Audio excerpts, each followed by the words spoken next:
internautas! Tudo bem com vocês? Nossa, hoje eu vou falar de um assunto muito bacana, muito light no final, diferente do último que foi do Irã. Vamos falar de uma coisa bem bacana, que é 30 anos da queda do Muro de Berlim.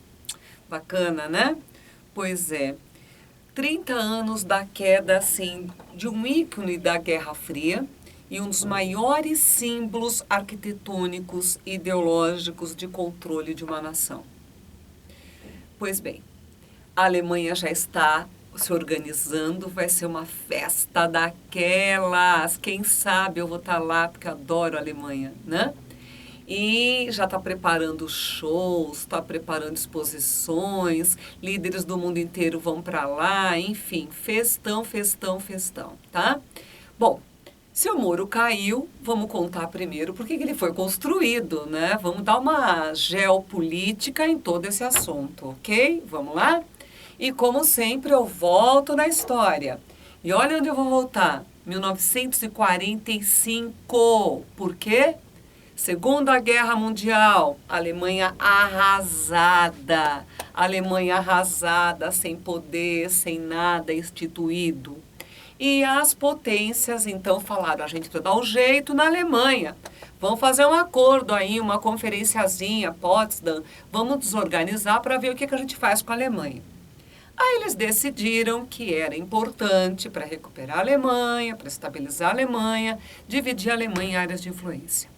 E dividiram a Alemanha em 4 tecos, em 4 pedaços. Estados Unidos ficou com um pedaço, Reino Unido ficou com outro, França ficou com outro e a União Soviética outro. Mas tinha um probleminha. Berlim. Os 4 queriam Berlim. Então, para não ter muita briga, dividiram Berlim em 4. Pois é. Só que em 49, quando as Alemanhas foram formadas, né? O lado que era administrado pela França, pelo Reino Unido e pelos Estados Unidos virou Alemanha Ocidental capitalista. O lado administrado pelos soviéticos virou RDA, República Democrática Alemã Socialista, tinha dentro da República Democrática Socialista Berlim.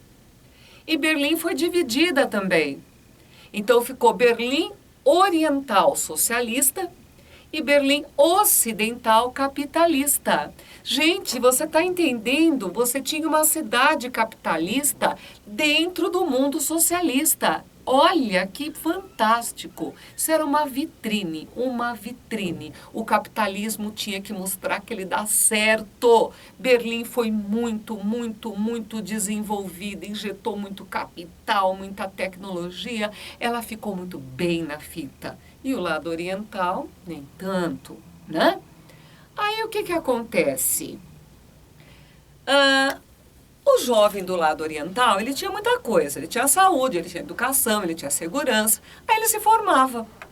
Quando ele se formava, se ele continuasse trabalhando do lado oriental, ele ia ganhar aquele saláriozinho igual todo mundo, fazer as mesmas coisas que todo mundo. Mas, se ele fosse para o outro lado, Berlim Ocidental, ele ia ser mão de obra qualificada, ele ia arrumar um empregão, ele ia ganhar um saláriozão, ele ia poder comprar um monte de coisa, ia viajar para um monte de lugares.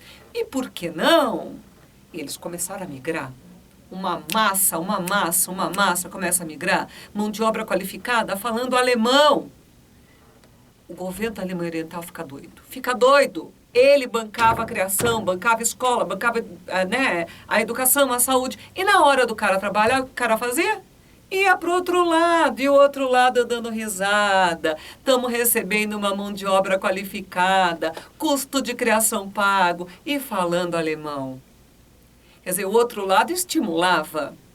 Então, o governo da Alemanha Oriental ficou doido, ficou possesso, e resolve que para parar com essa migração tinha que fazer o muro.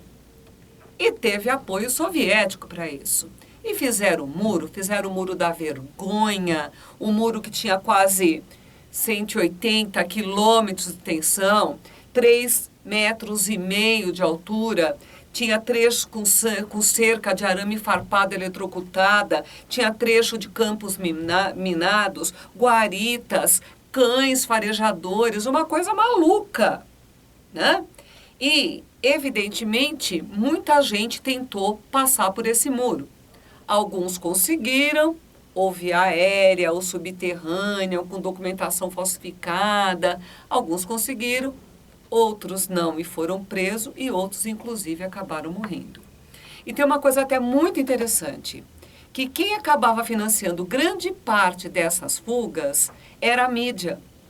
Porque a mídia queria as notícias sensacionalistas que uma fuga dessa podia dar, né? Então, esse muro ficou aí representando a Guerra Fria durante anos. Acontece que, em 89, o ano da queda do muro, a realidade era outra. A União Soviética já tinha feito a sua glasnost, foi feito em 87, a sua transparência, abertura política, não ia mais interferir. Não ia mais interferir. Ao mesmo tempo, a Alemanha Oriental estava com as cadeias cheias, os mercados desabastecidos, estava com crise energética e um descontentamento popular cada vez maior. Um mês antes do muro cair entre aspas, houve uma marcha de 70 mil pessoas com velas na mão pedindo o fim da ditadura. Pois bem, em outubro, no dia da queda do Muro de Berlim, tá? As pessoas estavam todas lá reunidas, aliás, foi no dia 9 de novembro, eu falei outubro, é 9 de novembro, as pessoas estavam todas lá reunidas e o governo da Alemanha Oriental coloca um decreto falando as migrações estão liberadas. Foi aí que começou-se a derrubar o muro e a polícia não fez nada, estarrecidos, todo mundo olhando. Gente, o muro não caiu. Ah, choveu, caiu o muro. Não, ele foi derrubado. Marretada, chutes, né? Enfim. E o que tem lá no lugar hoje? Tem alguns trechinhos que eles deixaram, né, para turismo, muito bacana. Tem uma placa no chão, que eu tenho até a imagem para você ver, simbolizando onde estava o muro, né? É muito mais para turismo. Um ano depois da queda do muro, a Alemanha se reunificou. Foi o lado capitalista que bancou o lado socialista. Injetou muito dinheiro no lado socialista.